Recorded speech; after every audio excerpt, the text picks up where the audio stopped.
Hey, coucou tout le monde, c'est Lydie Skrill. Aujourd'hui, je vous retrouve pour une nouvelle vidéo et aujourd'hui, on va parler sensibilisation au handicap. Et plus précisément, on va parler de la non-voyance. On va essayer de voir ce que c'est qu'être non-voyant. J'ai parfois affaire à des personnes, quand je leur explique mon handicap et que je leur dis que je suis aveugle, non-voyant, ils vont me demander, il est quelle couleur mon pull? Et si la personne porte un pull rose, je vais lui dire, bah, il est rose. Il est quelle couleur le ciel aujourd'hui? Bah, il est bleu, s'il n'y a pas de nuages. Bah, tu vois, arrête de dire que t'es non-voyant, t'es pas non-voyant, tu vois. Ok, tu vois mal, mais tu vois. Et si c'était plus complexe que ça? En effet, dans l'imaginaire collectif, dans ce que la société nous apprend sur ce que c'est qu'être non-voyant, on pense que être aveugle, être non-voyant, c'est être dans le noir complet, ne rien voir du tout. Un peu comme si on vous mettait dans une pièce dans le noir, vous ne voyez strictement rien. Aux yeux de la société, c'est ça être non-voyant. Eh ben, c'est pas tout à fait vrai. Moi, sur ma carte d'invalidité ou sur mon dossier médical, il y a écrit que je suis aveugle. Il y a le mot cécité. Cécité qui veut dire aveugle, être non-voyant. Et pourtant, effectivement, je l'ai déjà dit dans ma vidéo où je parle de mon handicap, et je l'ai encore dit récemment, j'ai un résidu visuel. Mais alors pourquoi on dit que je suis non-voyant alors que, je viens de le dire, je vois encore certaines choses. Être aveugle ne veut pas dire être forcément dans le noir total. Il y a beaucoup de personnes non-voyantes qui arrivent à distinguer certaines choses. Alors, certains, ça va être vraiment très faible. Certaines personnes, elles vont juste voir les ombres et les lumières, par exemple. Voilà, déjà, il y a ça. Et pourtant, elles sont non-voyantes. Ensuite, vous allez avoir les personnes comme moi, ou d'autres, qui ont un résidu visuel. C'est-à-dire que moi, par exemple, comme je l'ai déjà expliqué, je suis capable de voir les couleurs, je suis capable de voir les formes, je suis capable de voir les silhouettes.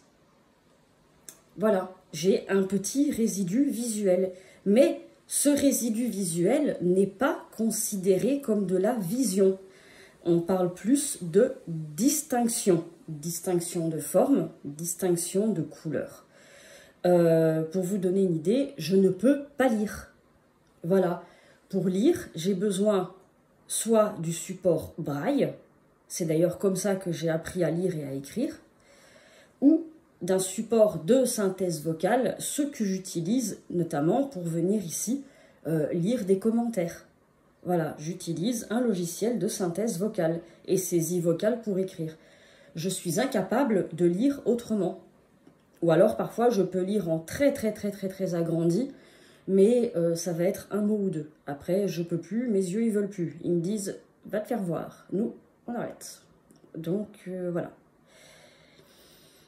Donc vous voyez, être non-voyant, ce n'est pas forcément être dans le noir. Voilà. Quand quelqu'un vous dit « je suis aveugle », je suis non-voyant, non-voyante, si vous apercevez qu'elle est quand même capable de voir certaines choses, ne la traitez pas d'affabulatrice ou de menteuse, cette personne. Voilà. Non, il ne faut pas. Parce que cette personne, bon, il y en a qui exagèrent leur handicap. Je ne cache pas, ça peut arriver. Mais dans la plupart des cas, on n'est pas nombreux à exagérer nos handicaps, hein, sincèrement. Donc voilà, et quand bien même, vous n'avez pas forcément à jouer les détectives pour savoir si c'est exagéré ou réel. Mais dans la plupart des cas, quoi qu'il en soit, une personne qui va vous dire « je suis non-voyante », même si vous vous rendez compte qu'elle est capable de voir certaines choses, elle ne vous ment pas. Elle est bel et bien non-voyante. Être malvoyant, eh bien, c'est d'autres maladies où les personnes vont bien sûr ne pas voir correctement, mais elles vont voir plus de choses. Par exemple, elles vont pouvoir quand même lire avec des lunettes, elles vont pouvoir lire. Même si parfois il faut des sacrées lunettes, mais bon, elles vont quand même pouvoir lire.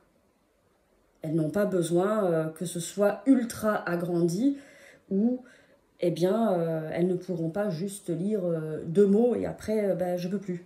Voilà. Elles vont quand même pouvoir lire, même si il faut agrandir un petit peu, même si elles ont des lunettes avec des verres correcteurs, parfois qui peuvent être assez conséquents, mais elles sont tout à fait capables de lire, par exemple. Là, oui, là, on va parler de malvoyance. Mais, voilà, être non-voyant ne veut pas forcément dire être dans le noir. Voilà, j'espère que cette vidéo vous aura plu, j'espère qu'elle vous aura appris des choses. N'hésitez pas à la partager si c'est le cas, n'hésitez pas non plus à laisser des commentaires. Si vous avez des questions, j'y répondrai avec grand plaisir. Je vous retrouve très bientôt, la prochaine fois mes vidéos seront un peu plus travaillées. Mais bon, c'est encore les vacances, hein, après tout. Voilà, donc je vous dis à très bientôt, prenez bien soin de vous, prenez bien soin de vos loulous. Bisous.